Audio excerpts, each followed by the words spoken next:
ఉదయ బ్రహ్మస్వరూపం మధ్యాహ్నే తు మహేశ్వర సాయంకాలే తు స్వయం విష్ణు త్రయామూర్తి దివాకర.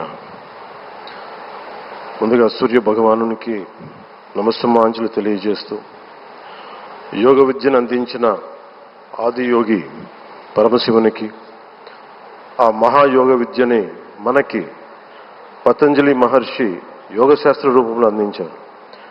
వారిరువురి పాదపద్మములకు నమస్కారాలు. మన యోగ విశిష్టతను, గొప్పదనాన్ని ఋగ్వేదంలో ఉన్న మహానుభావులు తెలియజేస్తే దానిని ప్రపంచవ్యాపితం చేసిన దార్శనికులు మాత్రం గౌరవ ప్రధానమంత్రి శ్రీ నరేంద్ర మోదీ గారు.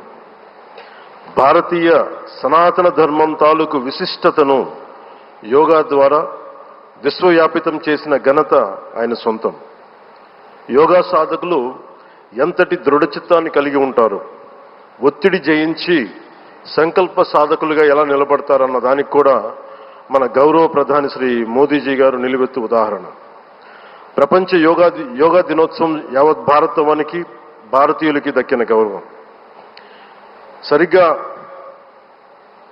ఒక 2014లో అప్పటి ఐక్యరాజ్య సమితిలో గౌరవ ప్రధానమంత్రి మోదీ గారు ప్రవేశపెట్టినప్పుడు దాదాపు 177 దేశాలు ఈ రెజల్యూషన్కి మద్దతు పలికినాయి.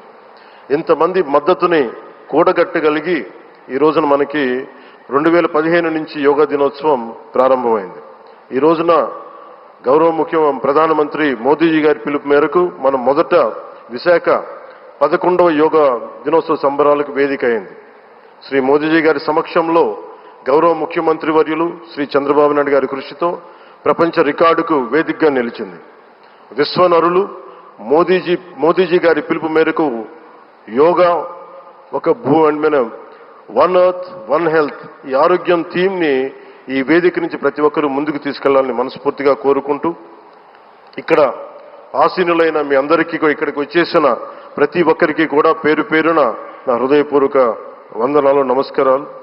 అలాగే గౌరవనీయులైన గవర్నర్ గారి శ్రీ అబ్దుల్ నజీర్ జీ గారికి, గౌరవ ముఖ్యమంత్రి శ్రీ నారా చంద్రబాబు నాయుడు గారికి, civil aviation minister Kinjarapu Rammohan Naidu గారికి, అలాగే మనకి Ayush minister of state independent charge Shri Prataprao Jadhav గారికి, అలాగే వేదిక పైన ఉన్న ప్రతి ఒక్కరికి, గౌరవ కేంద్ర మంత్రివర్యులకి, రాష్ట్ర మంత్రివర్యులకి, ప్రతి ఒక్కరికి పేరు పేరున ధన్యవాదాలు తెలియజేసుకుంటూ సెలవు తీసుకున్నాను. జై భారత్, జై హింద్.